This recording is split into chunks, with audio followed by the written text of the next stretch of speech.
একাত্তর সংযোগে স্বাগত জানাচ্ছি। আপনাদের সাথে আছি মিথিলা ফারজানা। আজকের একাত্তর সংযোগে আসলে আরও একবার বিশেষভাবে স্বাগত জানাচ্ছি, কারণ আজ একাত্তর সংযোগে আমরা যাকে অতিথি হিসেবে পেয়েছি তিনি নিজেও একজন বিশেষ মানুষ। মিসাইল ম্যান অফ ইন্ডিয়া, ভারতের 11তম রাষ্ট্রপতি এবং পরমাণু বিজ্ঞানী ডক্টর APJ আব্দুল কালাম আজকে আমাদের অতিথি। এই মানুষটিকে আসলে কাছে পাওয়াটা, তার সাথে কথা বলতে পারাটাও একটা সৌভাগ্যের বিষয়। সেই সৌভাগ্য আজকে একাত্তর পেয়েছে এবং এই মানুষটি এমন একজন মানুষ যিনি ভারতরত্ন, পদ্মশ্রী সহ ভারতের সর্বোচ্চ সকল সম্মানে ভূষিত। 2012 সাল থেকে উনি অবশ্য অন্য একটা আন্দোলন নিয়ে ব্যস্ত।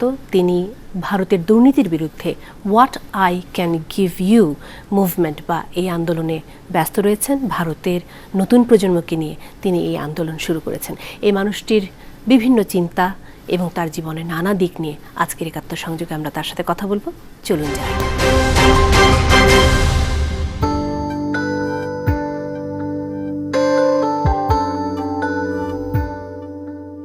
APJ Abdul Kalam served as the 11th President of India from 2002 to 2007. Indian people know him as a missile man.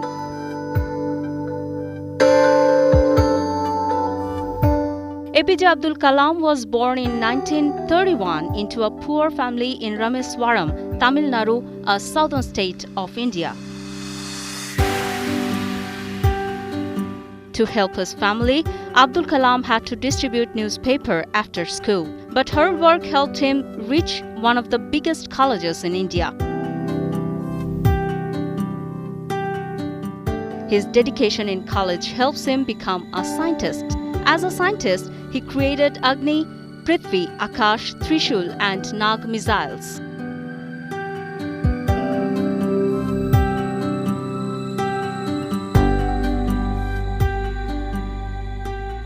Before he became a President of India, he received numerous awards including Padma Bhushan, Padma Vibhushan and Bharat Ratna, India's highest civilian honor in 1997.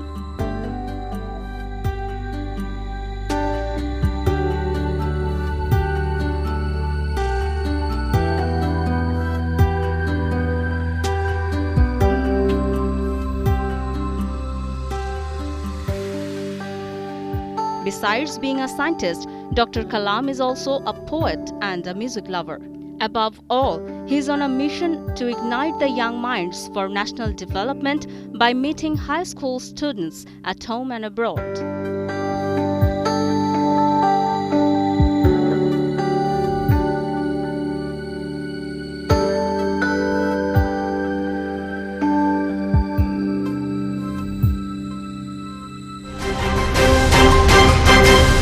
Good evening, sir, and welcome to our show. Sir, you are currently working with the young people of India and all over the world. And whenever you talk to them, you tell them to dream big. What actually makes a man to follow his dream? Well, it's a dream, according to me.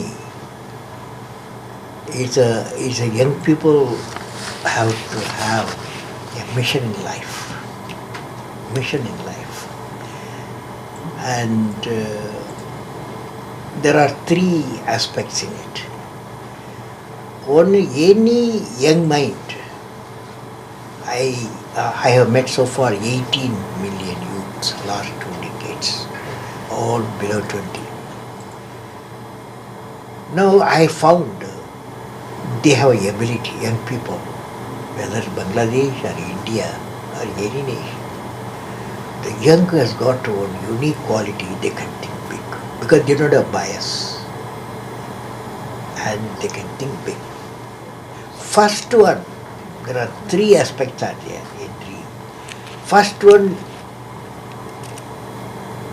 they must possess creativity. Creativity comes from thinking, and thinking comes from knowledge. After all, young people in the school, what they are getting, acquiring the knowledge. If they are a great teacher, they are fortunate.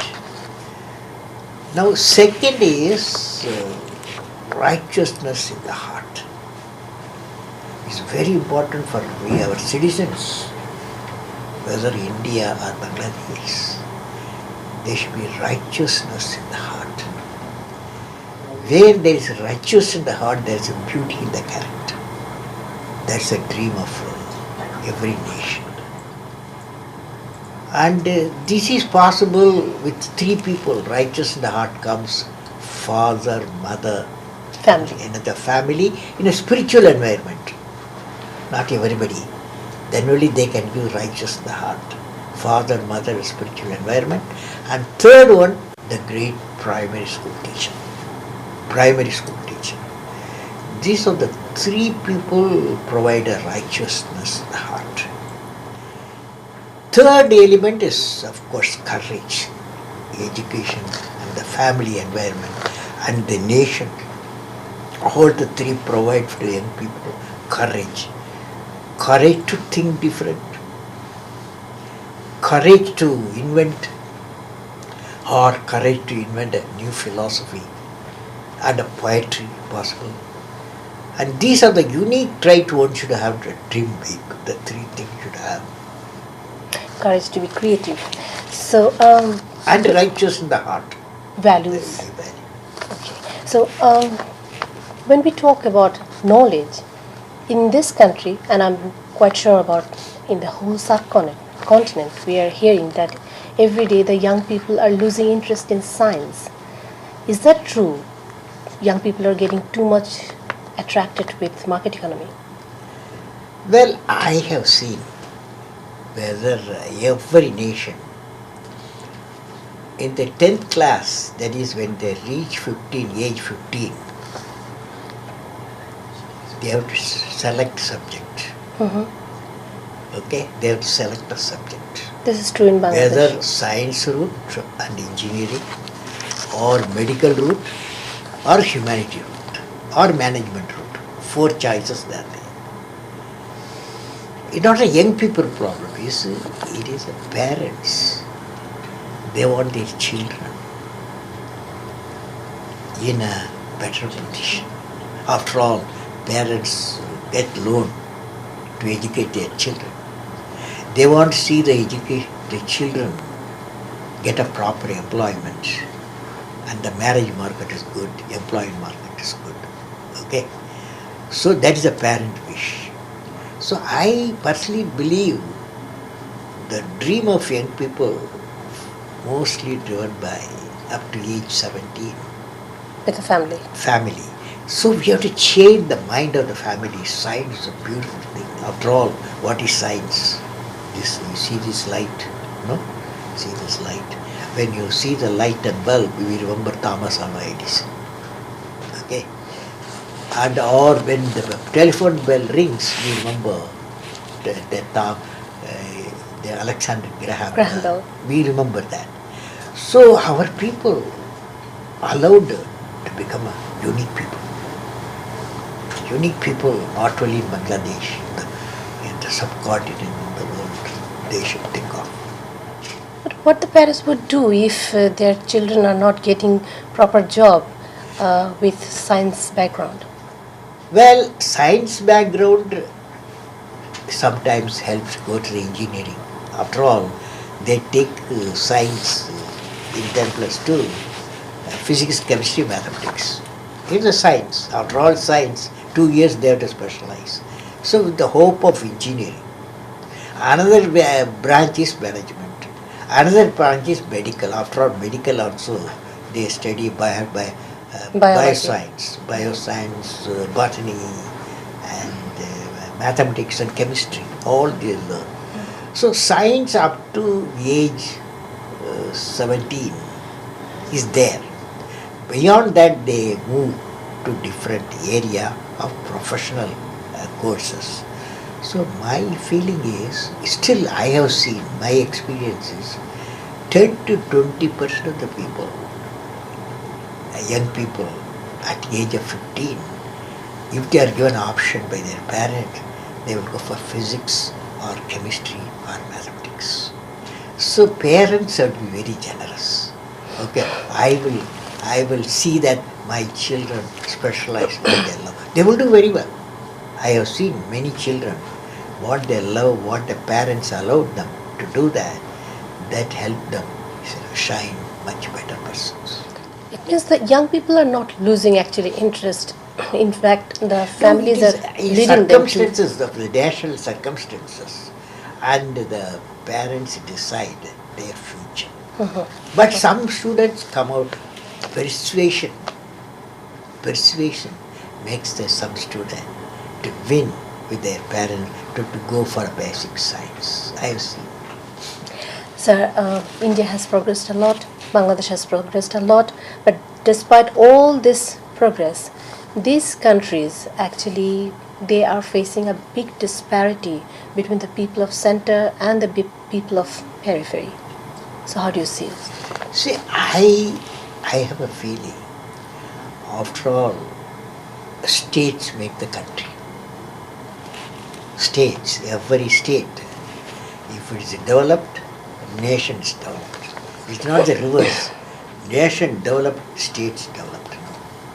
So according to me, its essential thing is, the mission is, states get developed and nation gets developed. For example, in India, I am promoting a program called Pura. Pura means providing urban amenities rural area. Now Indian government has taken it up as an important program. So there what we do, we are a billion people. 700 million people live in the rural area. So we have to ensure to give them physical connectivity, electronic connectivity, and knowledge connectivity leading to the economic connectivity.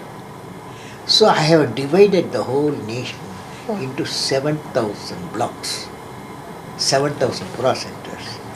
You give them physical connectivity, electronic connectivity, knowledge connectivity. The population will be 2,000 to 5,000 people. Then economic connectivity will come. So It goes the simultaneously. Pura, providing urban and rural area, it's a state-based. Mostly state only has got people. State only has got all the facilities. So we are driving through states.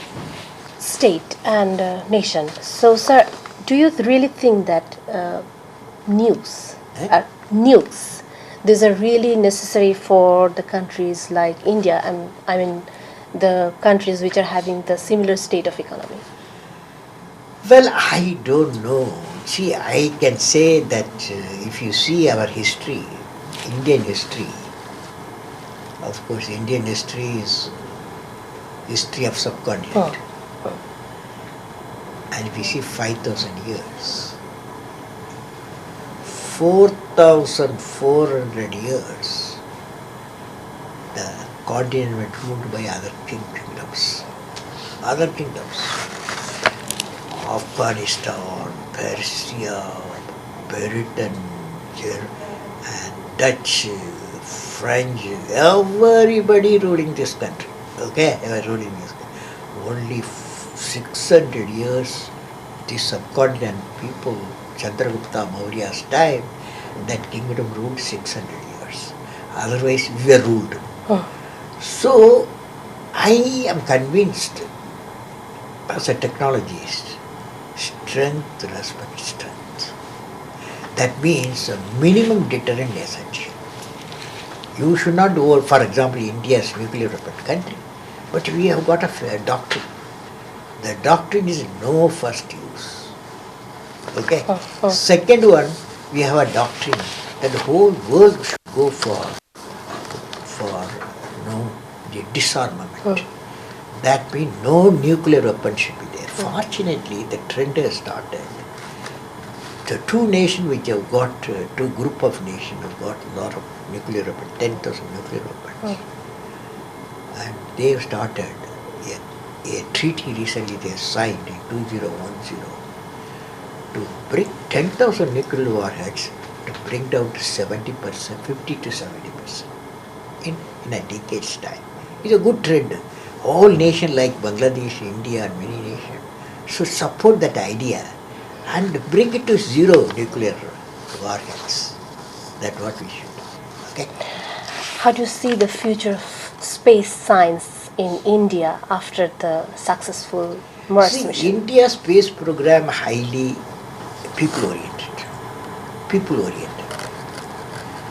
And for example, if we go years in its orbit, if you put the satellite, there are transponders that do communication, TV, met weather, and it wants the what type of cyclone or anything will happen.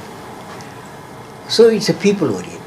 Of course, we spend small amount, like Chandrayaan, going to moon, going to Mars, orbiting moon, Mars, because after all, we don't want moon or Mars to be a property of few nations. Okay, Of course. We want course. ownership. Subcontinent should have ownership.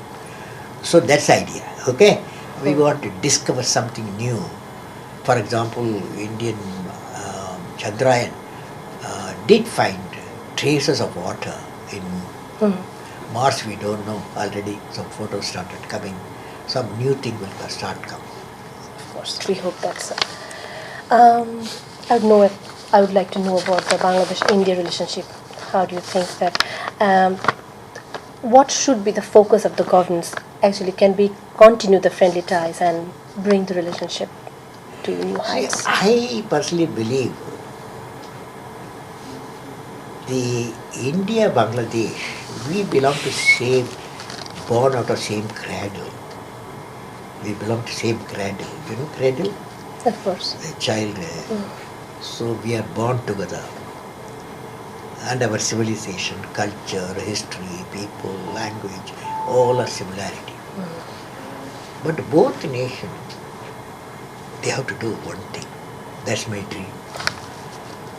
The dream is, see, 60, 70, nearly about 45 to 55% below poverty line. So, in a decade's time, they should remove the poverty, employment potential should increase, education potential should increase, and healthcare should increase. This is the target. Both nations work together, collaborate each other. How do I lift the people who are below poverty line? That should be a great mission, according to me. I have developed what is called World Knowledge Platform. This World Knowledge Platform focuses, you take the core competence of Bangladesh, core competence of India, try to see whether this core competence in certain area we can bring together benefit of the both nations. Okay. So this is what idea I'm pushing. So, do you think that the focus would be actually to increase trade and investment, or what should be the focus? No, my India focus is change of mind. Change of mind. Change of mind is not an economy I am talking. I am talking how do you lift the people from the poverty. See, if you go to the deep, I am coming from village. So if you go to deep in the villages, they have their unique culture, unique core competence. But we have to see whatever Dhaka or New Delhi has got, the amenities, the urban amenities, reach surrounding the Dhaka, surrounding the New Delhi. That's called Pura. So I'm pushing that idea of Pura. People in the center. So I felt that India and Bangladesh work together in the big mission of Pura, providing urban amenities rural area. Because we have got 70% of the people live in the rural area. Same thing, Bangladesh also, 60 to 70%. So we have to uplift. We have to uplift them to the urban area. Urban, what uplift power, water supply, and the education. All this employment potential, we should reach the rural area. The facilities they should be provided. So, how to increase this communication, sir? The communication between the people, the contact from people to the people. See, I don't know, you should be young enough to understand that social media cut across all the politics, okay, cut across all the religious aspects. cut across everything, and they communicate. They communicate. It all depends what the communications. So good messages should communicate. So social media, one media, India and Bangladesh should use for ignite our young minds. You are 50% of the people, young people, India also. So what we have to do is, social media we both nations should utilize to ignite the young people for great missions. Great missions. Yesterday I was addressing about 600 university students. They asked me a lot of questions. One of the questions, you see, you want to see the employment potential when you go out of the university. We are the seekers of employment. Tell me, Mr. Kalam, how do I become employment generator? This is one of the questions Bangladesh girl asked. That is, universities generate employment seekers. Tell us, is a Bangladeshi girl asked, tell us, Kalam, how do you make, university can make employment generators? Employment generators. Fantastic question. Sir, what is the answer? My answer is, every university, they give a degree after 4 years or 5 years. 1.5 years, 30% of the time you cut, okay, from the syllabus. And that's 30% of the time you give to a professional expertise or skill set. So they get a skill set 1.5 years, the same university. When they come out of the university, they get one degree, one diploma on employability. Okay? So that means when the day they come out of the university, employability assured. Okay. Sir, we don't have much time. Some last Yeah, few another words. guy. No, some last few words for our viewers, for the people of the country.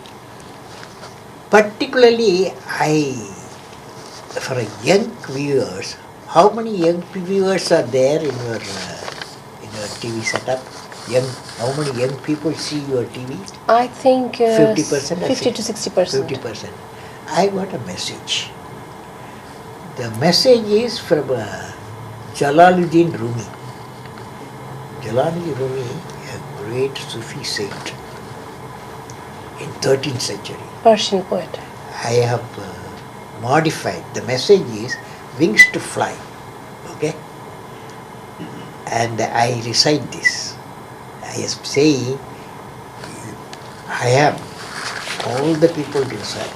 In your TV you can introduce that. It will go like this. I am born with potential. The young fellow will say, I am born with potential. I am born with goodness and trust. I am born with ideas and dreams. Ideas and dreams. I am born with greatness. I am born with wings. I am not meant for crawling because I have wings. I fly, fly, fly. This is my message to people. Okay? Thank you, sir. Thank you very much God for bless giving you. us time.